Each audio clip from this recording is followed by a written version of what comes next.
I'm talking about a homegirl of mine. And I still love my homegirl, right? I still love her. I've been knowing her for a long time, since the 90s. What's so crazy, we ain't hang all that time, but uh, we had our daughters were in the same class some years ago. So like most people that I tell these stories, but I ain't gonna mention their name because she real active in a community somewhere, right? She community involved. But we used to have these stories, right? She used to tell me these interactions that she had with men. And as I'm listening to some of them, I'm like, hold on, he did what? He said what? Dude ain't right. Either dude on the fence or he all the way full blown pitching for the other team, right? So, and catching. My thing is, do what you do, player, right? Long as you out in the open. When you on the DL, it's a whole different other story. You foul. I don't care who you is. You foul when you on the DL. On whatever level. If you hiding who you really are from people and you out here moving recklessly and whatnot, you foul. Now, she used to be telling me these scenarios like, yeah, this dude wanted me to do this, a little finger there, a little pull there, a little tuck there. He wanted to vibrate this and that. I'm like, hold on, a lot of that stuff I'm not into. Ain't nobody. A couple of things I'm gonna tell y'all about, right? I don't like my nipples played with. That's off limits. It's foo-foo to me. That's if you like it, that's on you. To me, it's foo. And you're not going nowhere my butt. You ain't going nowhere near my butt. You understand what I'm saying? That's just me. If it causes you great pleasure, if it's something that you do as part of your lifestyle, that's on you. More power to you. Me personally, that ain't something I'm into. Makes me feel weird when if a female go down too close to the gooch. You understand what I'm saying? When she doing something for me. I want to live, but I don't want to live that bad, baby. That day, I listen. Let me tell y'all. Look, I stiff jabbed somebody before. Hey, bitter tongue, all that. You doing? What are you doing? What are you doing? I this is trying. You wasn't trying to do nothing. Don't test me. I feel like you testing me now. Don't go nowhere near nothing, because if I feel like you testing me, I'm gonna test you, and I'm gonna let you know about yourself. You can get your stuff on and get up out of here. But the homegirl keep telling me these scenarios, like. And listen, now mind you, the first time when she told me something about this dude that was into other dudes and she found that attractive, that was the thing that threw me. I'm like, she buzzing.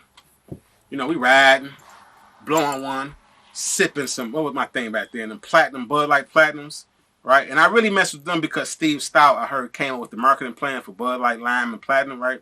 So I rocked with Steve Stout, so it was that. We just Bud Light Platinum. We riding to the E40, you know what I mean? Use a lie. So we bumping, and she bringing up this weird ass topic.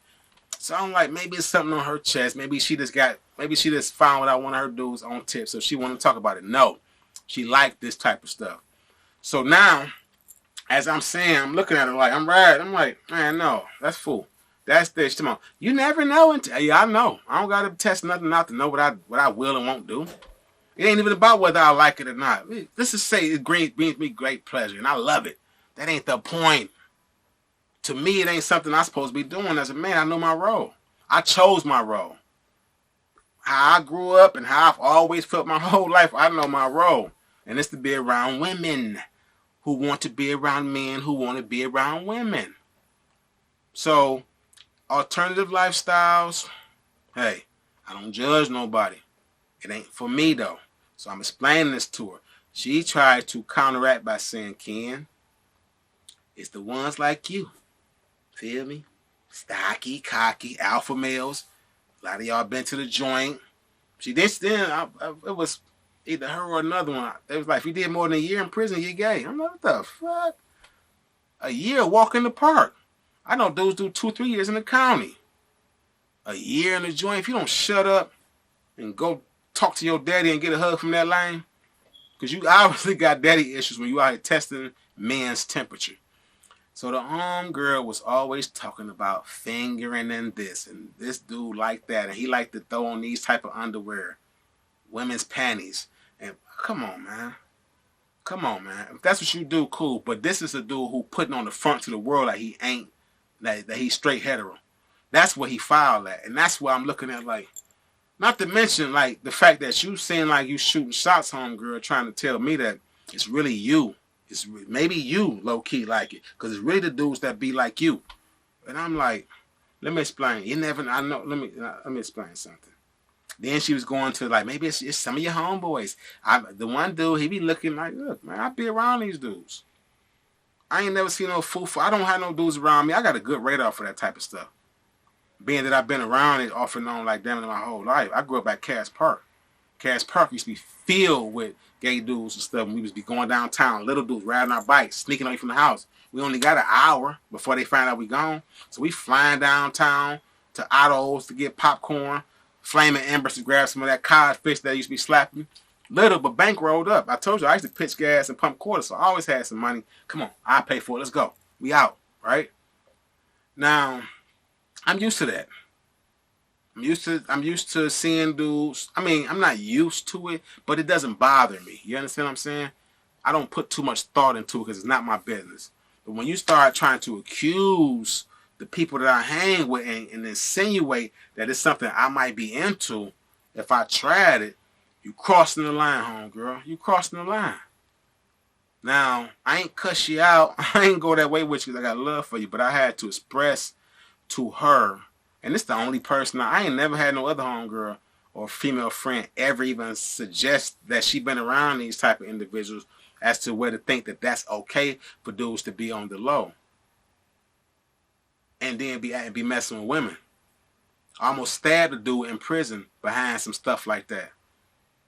I almost stabbed the hell out this dude in prison behind some stuff like that. It just so happened somebody got to him before I did. Because he was messing with punks in prison, and it's different in there because these dudes be savage. I don't even think some of them be gay. They just be freaked out, right? Now, if you gay and you gay, that's cool. But if you just a freak ass dude and you don't have no boundaries, you need to go get checked, bro. Something wrong with you. You got to disconnect somewhere. So it's different in there. And this dude was messing with them punks, them savage punks in there, and he had that package too. I think he had AIDS or HIV, one of the two. He was talking about going home and spreading that. I did a story on that. I'm gonna drop it. It's just, you know, I got to find it. It's archived. Now, this is my thing with women and homegirls, right? It ain't cool when you got dudes who you know stand-up dudes. You know they swing one way only, and y'all constantly trying to throw little insinuations and play games and grab their butt. And this shit weird. Come on, now. Find somebody else to do that shit with. Get you a group of homeboys over there somewhere y'all play them games with. For the dudes like me and the dudes like the ones I be around, when you come to us, come solid. And get your life together around us. Get focused around us. Get some financial literacy education around us. So let me show you how to socially elevate yourself by being accessible and of use to people. Like I did. Volunteering, working for a nonprofit for years, making $9 an hour on the weekends only, and that's your only source of income. Now, when I'm working like that and I'm putting myself out there to the world to be the best man I can, and I'm on my alpha dean, while I'm really showing these young dudes, hell no, I ain't giving you no money to get no bag. Hell no, take your dumb ass to school. Do this, do that. Eat this, not that. I ain't out here feeding nobody no garbage and putting no battery in nobody back. So I don't appreciate when people bring me ill energy, right? And if you're obsessed with man butt as a female and you like dudes that swing that way, then it's a bunch of communities and a bunch of groups and a bunch of environments that you can get in, right? That will embrace you and let you have fun all the days of your life. But over here, right, at Retired from the Streets TV, Street Monster Entertainment, don't forget about me, family, the D-Fam. Listen, we solid, we stand up, we 10 toes down. We sacrifice out of our daily lives and our pockets to help individuals who need it. That's a fact. I don't want no foo-foo energy from homegirls, right, that think that it's okay to keep on trying to put us in categories that are non-befitting of us. Come to us and get your temperature checked and be on the right path, because that's not for us. I got upset with my homegirl so much that I ain't even talked to her for a long time. Not because she was insinuating that I might like something like that, but because of the fact that it was redundant and consistent, every time you get blowed or get buzzed again your feeling, you talk about some dude you ran across who on that tip, or that somebody like me, the dudes that's this, that, and the other, is really like that on the low, or them dudes around you every other time. To the point, one of the last times we got, it was such, I'm like, okay, you pissing me off a little bit, right? For real, for real. I ain't never cussed you out. I ain't never, like, put you in your place. But it's getting to that point. And I'm glad she picked up on that energy and she texted me and apologized. And she said, you know what, I'm sorry. No more crazy talk. I didn't plug you in with one of my mans, right? I got y'all, in a good dating situation. This dude the earner. I'm talking about band up. He making bands a week. And he taking care of several different people, even people from his country back home, right? So he's sending bread home, putting bread, and he hiring dudes, right? I worked with him / for him for about a year. Managed his books for him, learned the home building skills and all that. This is my dude, solid dude. You ran this dude into the ground down there because you ain't got yourself together. So I didn't take it personal when she was saying this type of stuff. And if you watch it, I didn't take it personal when you were saying that type of stuff, because I understand that it's a disconnect somewhere up here. I don't know if it's daddy issues. I don't know if it's because you haven't ran across the right dude, a solid all the way around dude that's not going to be handpicked. Because bro was a little handpicked. I love him, but he know it. When I talked to him, he said, I know, bro. Yeah, you was a little handpicked, bro. Well, you should have put your foot down and said, hold on. I ain't the one, homegirl. I ain't got to be aggressive with it and put your hands on her. Hey, calm down. Give her that look you give a kid.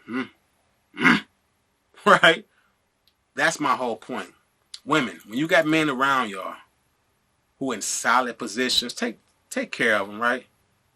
Take care of them the same way you know they're going to take care of you. Let them do the heavy lifting, and in return, give them somewhere they can come as a place of peace, a place of solace, serenity, somewhere they can come and get nurtured from all the ills of the world, not somewhere they come in and get sexually harassed, right? And you constantly putting bullshit energy out there. And that's how I was getting from homegirl. Like, you pick a nigga like me, excuse my language, you pick a dude like me who resourceful, intelligent, right? Got a lot of stuff going on for himself, a homeowner, a property owner, a landlord, right? A cameraman. You feel me? I flip all type of merch that I find online for cheap, buy pallets. I'm doing so much. That's why I don't even have to stress about this. And when you come to me and start off with counsel and friendship and end up on foo-foo stuff, man. Need y'all to tighten up. I love y'all, man. It's your boy OG Kenny, retired from the streets TV. O_G_Kenny, retired from the streets TV. Tap into my Instagram for this page. For this channel. And that's retired from the streets TV. Don't forget to subscribe, hit the like button, share the content, get in the comment section. If you can relate to this story, if you can't, I love you anyway. I'm gonna see y'all next time. Love one. Salute.